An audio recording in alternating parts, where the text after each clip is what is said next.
Malama gwa gwasni kundial my newer Sabbath school family gwasni kundial into yenten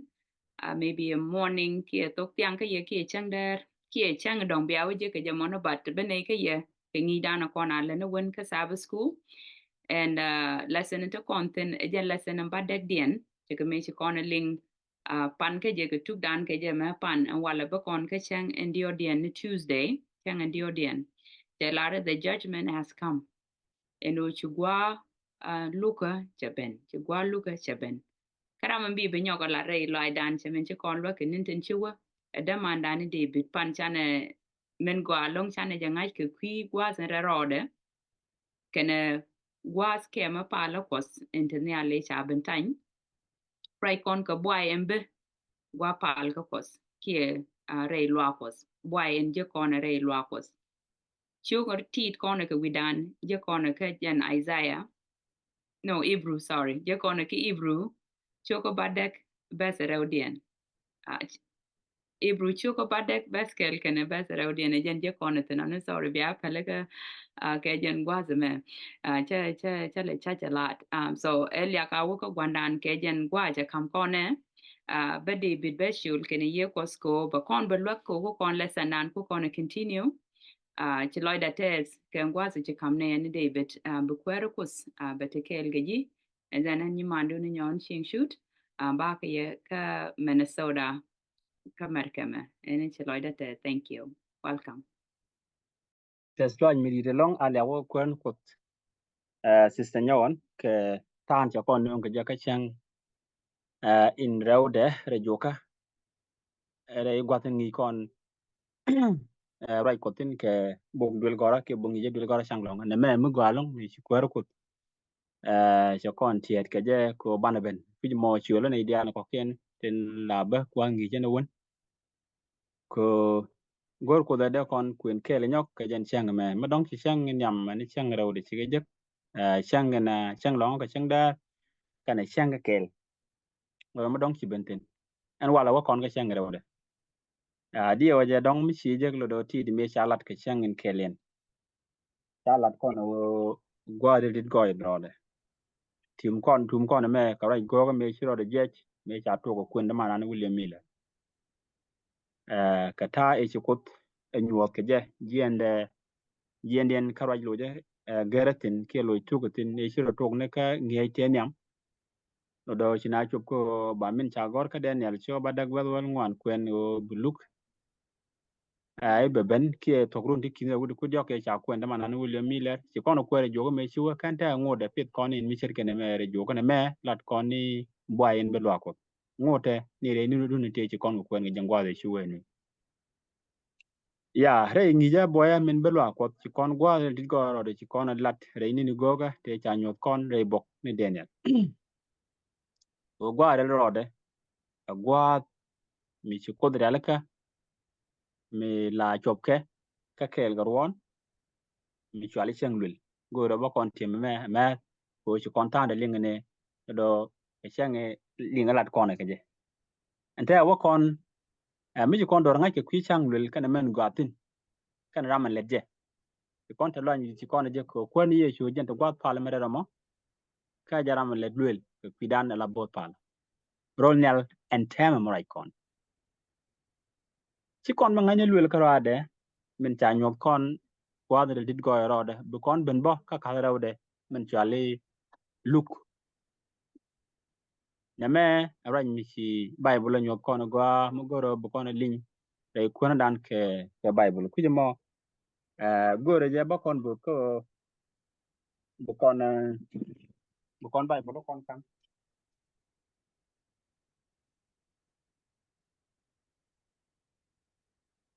bu kon bible kon kan kon kun ka den nel chiu gan ba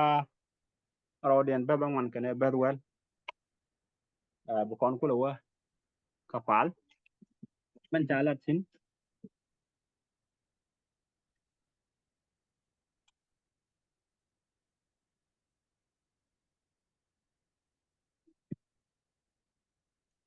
Daniel show bara bangwan kene bedwell man chalat sin jenen jene kamen ta gwi cho kam no kwara nen ta kalat gwat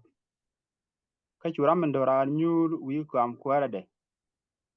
ka boy be ne ke chene ke chak ka boy miem we de chene ke lat ka kom de bole chene ka mach ka chu kom de pet ke la mach bel wele jene kata nyam de kir mach mi lon chet ke piu ka lat ke je ka e jang ti bas dor tungwan kata ne ti bas dor tu kur wel ka kor shunga nyam de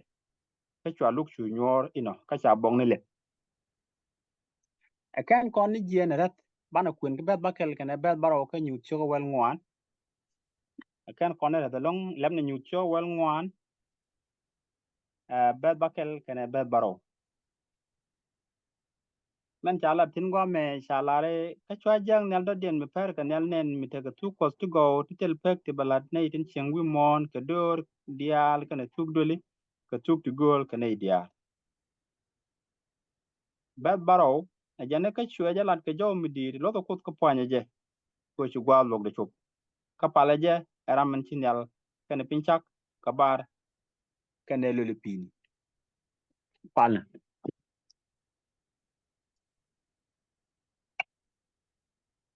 le wodu kwer cheng nel gen pin gwar mu gon chung mrel gora ne bom de ti dia ko shine gang wadin kan tan do jok shine tit ka shine nyong wadin nyok ko bini radi bini bende enkel ngai ne gwaran go na medal je ka kwida ka kwi go da gwadin ko pot ka ne gwadin miling ne radi ku mo jang na gwal ma ka gwal ku gwadin ko mo ne ga pel be nyam du gwal radi kene tin ka re tral ka rodin mo ne ga chob lai ko ngudu lugum ko shi jala re wani go ga lamu goro de linga de den gwadin ga ku kan nyego de alim bot waju gor ko ni de alte chori chu kwarandi amen enjen mo kon rach ki kwi lok ta lari ci gwa lok ci chup rajen chama de daniel kene nyut ki kwi lok enjen ci kon nyel ni ne met daniel cha nyot go cha lugu cha nyot cha kam ne cha la gun ken kam tin nyur kene itin kwar luong ke ci ram dorar jaban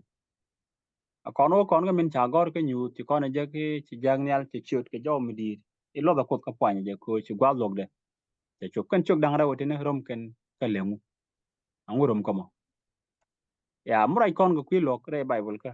cha gore luk lo do mi cha la de long re bible ga kelo mi cha wo luk atan gwi ko ngwane ke je re bible kelo lo do cha la tin wo ko do ngwan dial ba ga luk ma tin cha nga je go man cha gor ki cho wara ba wal ngwan mi cha nen luk ko da mi ka nen bo luk je te ngwan ti ngai ko kara ti ci kon ka ngai kwalla no mi te ga mi lat ka ra dien tem ka kon di we mo de kon cha da dong bana dan chu lu ni mi chi kon men chalat mi chi kon kula nen ba te ngwan ti chan nen ka ka dwe ri je ke to goro de nga je kut te ngai kut ke chi kon ka nen mu ka nen cha gwan da lu cha lu ka ta luong no kon tu wi mon gwan ne chi bible ra je long ka jen kwi mi chit ke na man go kut be ngwan dial be lu men ko ri ye chu bo ka ma chu wara ba ndo ba kel tene te liang je cha ga nyo go bu tag lo ko be dil ben gwa tin ba na ti ke ri ken dial tin cha lat ba nga ki ye chugo ra ba chura ki kwide ma mene jag no pol cheren ma tin bon wo ko do bangwane tin chata ba ga nong re boya ka ba chalo ni dial ba ga jaga joj ne me jena chala cha nyot jon ba ko nyu cho wan wan ba baro no chu jagin ben yal chu jagin be ni yala lar jon ne ti gwalo do ci chup la gwalo ko ra yit ci kon ling ken nyam ko kwilo lo do kane ideal tung ne ideal e bible ke lu kane ke yechu ben ke ja lat ken in kele mo ko do ti ideal be ke lu mi ci lu ben wi dana ngula be ngula ko na chara mi cha wo ko do ngani ideal be ke gwich ke be ke lu ba kam tit ke ba na te ke ri ken lu ni chang mi cha wo lu gor ngani tin kon tin change na tin ci na ke de luang lo do ke la ta to ngai ku ke win mon te lok te tin bat kan lo kon tin lu kon gen te kan ke diu quran che men te lo ke che mi chalat ke ta che nga nyam ko te mi chalat te mi chalat ta nyam ko bat wi mon lu te ta te mi chawa ta erin mi lenga go ko de dolat cái này dia là den namo la ja chol ke ta di do char ka cha denen namo ba chol ta ya ka rajin ci kono link ke le wore ni bible ka do ko be ti dial baglu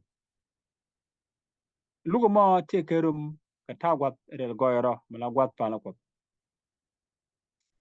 re ngi dare bible ka lo do chere men ci way gogo jalat ka daniel ke kunin dikki ni wudu ku diok ten cha la be to ka ron kit ke ko da wudi jen ngwan nu ngwan chere men ci way gogo mo jala ro ne ka to run to lo do ba gwa lo do batany ala run to chicken men to ke 1844 lo do re ngi dan chere ke ji advantage ta la ci ja ke chot ke jo midit o ji tag lo ko ite chup ka chola ne dial no ba pal no ko en chang nyal ken pin ka be ken ching ka chiang ngone ke ato ma ka rai go ga men chalat lo do jang nyal chote ka jen gwa do mo ko ji tag lo ke chup a kwen ga je kel ka pegru ni go ka te chalat a bible ka daniel ka gwa mi chet ke 1844 men la kona kwen go ni nywan chalare chi lukot charo da to ko jen gwa den wo ye chu gwa da di go ro ka je me kwa la dir liang ama ti kon te chingi kenyam te jal kel ka wulle mila to run tata chalare balwa ko ba ya tan ci kono kwen ke chenga ke tan gwaden rel ke gwaden rel digo ro de rol nyal ci wi mon gwad me ko ngai kone lwa ko te chalare balat wi mon e tiep ka metro na ma kon lat longa chenga kel na me ajen tulugo me ajen titin ka jen gwad mo ko sha lugo mo tuguno ci je ke chu chu ko de ne dero de yet ko ka de kan lo men ci ye chu man la je chu ka jen gwad me de ga chanen ge de wa ka man gor ko de bela ko chir ga me cha che ko kon o chang lul mi cha lat ke Israel alat ke je ane dia lu den hit ka man ko de la ka bot pal ga men tre lu akre je mi kwat ke ma ga man kon bo ko ti ye chu rol nyal gwad te gwad go ro de ka kuidan ban kuidan yet ka man la die chu ban tek dan ban je yet ko ni ye chu merep koro dan gwa me kami cha gor ka nyut so janda du ro bet kel woni ka bet no wero din de kor da rep ka jere de me jon te ga go re la da kon rep ro ka kilo kan wana me nyut so jadu ro bet wel wo ka bet in wero din ta kon la roj me la ro ne ta wo ka chwe joge shuriet ko ka boga me te ga na ko chi gwalo cha tyak alet jeng no ngut ka me le de jeke ka gwan nyo no ngut re nyo ne ke ka gwan chung no ngut ka me le de chung ka ram mirel goydro ngut ka mirel goydro kanene bien malben ka ban ka ndonga chuda me bechol barama chol min rong kalade ko ti ye chu gorel goydro de mu ye chu lu njongu butogo kana dial ka mu cha lar ko ne jonon gwad me mu goro de kon de liang mi chet kene me ko mu cha we lu cha to ni ka gbam chet ke 1844 o ka kor lok be ben ye chu nyok ka mu we lu njok amu be lela men cha lar rai ko be ye chu belat o be ye chu ben ko be chu njok be ben tu ko be ye chu chut ben tu ramba moy kene ye much baben ka much jalaren ba ka pet ka no churu be chwal ko barama ka min jala gwa da ngur kan ye chu ni doche ajan gwa lo ba tit betit dia chu go menu bende chabile bene be nyong na ke luk mo kamara mo min min sigur ke tan che gwe ko thok te gwina te temdien te do te luk dien badil te ga luk mi ben kenyam ko bo mujbi ko le ben cha mu cha ga tep ke akan ramen chi kon ramen chi pa cha kana kon ngai la kon ngai ke ne din chi tem kenyam ba mu ken ku ya la ka ba ku le tep so ba ye chu go mu ba go ben tep akan mu ni ben le do te gwa lo ku ne dial ten bu mu jek ne ni chi mu be jek mu kir so lu njok chala bang rewde ti ba kam na na ideal cha kam ngin murong cha kam char wo bran wi de dil ger bi char dil kan bi charu bi dil ngok pe nyo bo kel ke ye chukar so ke bo kel kama nogi gwad me ajen gwad lok me ni char mo ke lu lo tete mo ye chu ben le muj bagab dil bintu kan muj ta kam ne ga naitin cha charen do cha je gwi ka jen gwad lok ta kontinenta si ajen gwa makrade si ye chu tan bi gud ka ta lok ka bende ta me jeng ne ga bo ga do che ben nyo cha ni nyo ka me so jen dar wi die bet kala wa bet jok bet kala wa bet wel jok si ye chu bun dang raw ti te cheng tu gol ga ma nyo ka me cha de ka so mu tim ko ren cha lat ka nyu do a wan jeng ni wan nyu ni kana wan chung ni kara mrel goy do ka ngur wa kan ka jen sian de mo o tang wan ni te de go ra chen ban jo mu lu mu wo to ye chu bara ajen gwa la kona le ngite ti ko ye lo ai ba ga gwa de mo tara ma dong bro le nyoko gir te la bang to ko ken bran ga nyoko je kum da ro le ger ke je gwan je ki bare nyoko jien gwan ga we ga mi je ko shi lu ki to ki ti ko ye lo ai in te huon ka in te huon ga ta ko ye chu ro nya do cha ga ngur ye chu mo le ko ra je me bo ban ro da re ke je me ju chen da ru je bet kala wa ban wel dog din man cha la tin je ne ya la ro ne ne ba shang kwara nyal par ke nyer dang wel ti cha lam bare ken kan ko ko cho nya lur nya dang die re dien ka dar ka nya dang die re dien pelke kamen nya dang kamen nyerin do lam bare ken nang tele liel mi ci kana nang kel ke ka chu ye chu nya tin pel ka chu nya tin pel bol liel nang kel ke lam bare ken kamen cho nyal jan jor chu kan dial dol ka chu ga nien ka wadar chu te ka ral inana cho nyalen biarar ka loraje ka chu nyer toto dial re chuga lamba ni kian realika ke chunyar tin doar nyar tin pel jo ke da ko tan le dun ko lamba no ko liuke ke chunyar tin pel kalo e chebrong ka ko ken ye gwano biawo ka ji koga biaro ko ka kamin wa ka gwat ko ka chu chanya loben ke chu nei tin char realika wa gwat min ni kun ke chanyal ke ka chwa tok duel gak Hello. ka ko chunyar Huh? tin Very good. Thank you. Thank you. Tabarak. Ndol ko nyor ga. Sorry, well, Gwa sorry. gwa bi ben kudu ha. Continue, David. Sorry. Yeah, welcome. ya ka ko chunyar tin kong ben ba wo ka yi kwar lem no ko dwel ka chwa ka loji a puch en la raje ye en kweje ye ka kujo mo jene ko chia chang chia tak ki kono nenen ta men bituo ye chu chen ngun ke kwi buni nye dang do che chen ngun ke kwi kun che chen ngun ke kwi chwa nya che chen ngun ke kwi lembere che chen ngun reide ke kwi kara ke kwi liet tere chere ne me ken dial lut karo dien long ko de kon keling ke kwi lok in biben tawa gwadin buluk gwadin bituo luk mo wane tin la ro dien en wo ke ji kwar ke sore runi luk ba luk den ngok ke jen gwad mo a chi mo aw ko kore bi kai lo chu ga ka ba ti ko che lo chu gek ka kariet kel mi chek chek ne tin char ya ka ibinen char ya ka wo gon mi nu kun ka cha nyal kel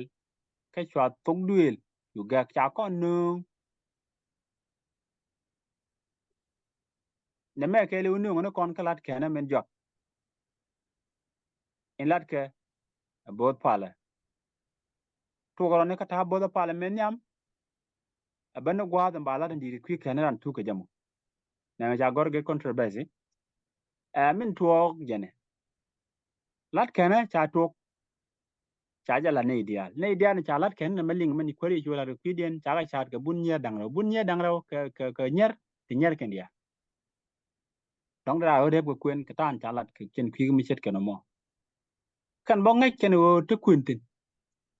chaga chwal gwa kwen kel ken dia kan nyer so ngai ken min gur ka bore jal gur ka lembere ko dong chi cha nyal bu malben ka kwi chwe jiwa ka gwa te la kun lat ke je la kun lat ke tiang na ma chalat bo no đây Bible kan wo ka chiang culture ka den tin ma chet ke na ma ba kun ba lel ga tiang mi cho nyal ku ben e pin mi mir tang ne mi chi na je nyalong kan cho nyal mal ben tang do wona ka wer wutit ko libnyar re dom ni tindit ko yo mu cho nyal ben wa ga lo cho nyal len bi ga len bare yu do re dom ni bi ga do ku le mer men ku le ben men ku lu chup ga cho nyal a ji chu cha de men ala tok mala tok de Israel ga jen gwa te dan ku la lat kun in la di chue a chap kene men cha la pin mi ka gwa mi chua ka ba thok ka gwa ichi ta ka kon tem so chap kene no mo ta gwa lok ti tin mi ba tem ne dia che de men ji kon ling wan lat kon point ke kwi lok are kene me so gwa lok mo a gwa ni bu gwa dil nang tra mare la de men le de re kene men cheling ka cha ka me ko ni yechu re jale re ngada de cha kul cha ta kun ko mi chi chon mi cha la mi chon ya le mi che jen ini ideal chi ke nien kan dia ko cha wer ke chon ya che chu men cha ko long chi kan dia chu ke ra wa chi ke dol kan dia ma chi dek cha kul to ko ko men cha ke kan dia ke bo bad wedien kut cha nya te mi chu gam chi liet te util te ke ne de te ke liet ka ro ke cha ka chol ne de pel ne de te liet ka ro ke cha chol ne de chi pel gwa na wa am lo no cha nya woni ken ka gwai ke na wo ken kok ne me chi chi ko le chat ka ta kun gwa e long cha ke ko mi chang ji pang ni jin gwa kun te le me yare ka ji di lu do ru di kun dong di lo je ka chang ma dong ban ne me are ke na ke na wona re mar ke yi chu ko so mi che lu jog nyok je na ko lo ga re jog ne ro dun ko ku yen ta je ne ko ku yen chang siang to ko re den ta ko chang lok ka bi siang jeng ne ko chi siang jeng dit bne dong wan bo bi ka bi ke nien bi ke dol ko chi je ke dit bine dial koch bat gor kon lat yeg mo ngaro re ne dia gor kon yeg ngaro re ne tle jingat ka aper chi chut ko kon jingat ka bu kon kero ata yeg re dan mitele tiang yeg re dan man je kon re right kop in kuen kon tem chi kon be kero go mi chengu ye chu george ka pere ka kon do chi kon wo gwa den chala na kon ten ko tele kon tiang yeg re dan chala re ye ajen bel nyu do kon e ko ke chang lwen mi cheng to kon ke yom ten nyu do ka kon jingat ka re do la ko nan ka kon ka let kon chit ke ne te ngap mi tele liet mo liet den jak lambaran ka pet man nong boy man pet la man boy la boy re na ko pa te man ji kon den ke yong te do to ka ku mo gor kon liet mi chit ke na mo re te ga dan ko bu ko ri chu kon chu jek ala ne te lip ka de ku la wo ma la je ba na lu ka jen gwa do ngut kon wi mon ke jeme ka kon kurshi ni tong de kon linga dub dial ti gol bat go rai wo de kon linga do mu gwa ni jen ne dial tre ye chu kar so bi kana ngani ramen te gwa lok ko ni ye chu point en teme alaw dong de ko dan ti ne mu lu go ben ke mu ye chu jo la tana ten teme no na tangwen dong ajen ba lu ba ku lu bu go bat go re je be nyok mi tiam mo kon chen ko kon ka gag den men ta gor ka chenga ke chana rep ko kwene men nyam chwal wa kel bed jende wudo jok go re je bu kon ko ne me cher ke na mo o mi chero de ti luk ba bu lu ka ben ye chu te cha bu lu ka gwa ye chu ko le ben je wi mo ka rai ko go re je ban je linga go kwene men nyam chwo bol ba kel bed jende wudo jok te ron mu ga mi cha la tin mu gor kono de kono ling men cha la tin cha la den go ne ka jen dial ket ke di te ko loy nyam ko ko ba wimon ben luk ani ji kono nen ta a jendial kirdi ta lo a nyam konyal ko wimon be luk na me be den dawo jok ka cho wel bakel chan man ko ti mo seraw de cho ngwan bakel ti mo seraw de cho ko ngwan bakel men ta lab tin janen nyam ko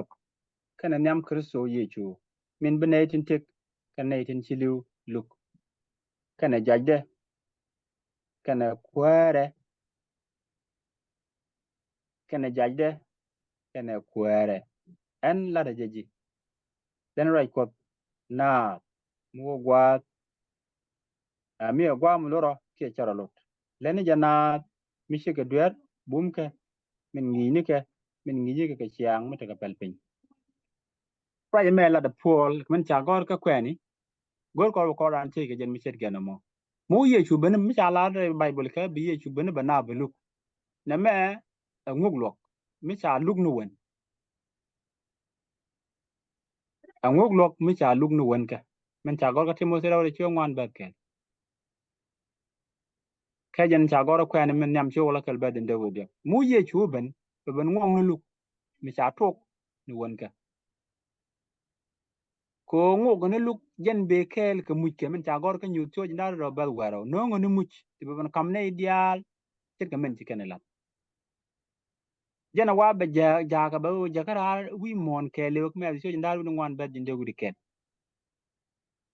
ka je ja tin dial tin ngap ke je ka tes lon ka nyam cho ngwan ba wal bakel bi ngaj bo go ya ban ja ngaj bo ne din chiliu tin sha ji ngat ka sha ka ba je mu ye chu ben chiri men chalat kon ka nyu cho ja ndar ba ngwan ba die bu kon ngaj bo ko no en go ken bo sha ka bu luk sha ka luk ka jen gwa mo luk tuok je ni ka ji gwal ko ka tuok je ka kon pan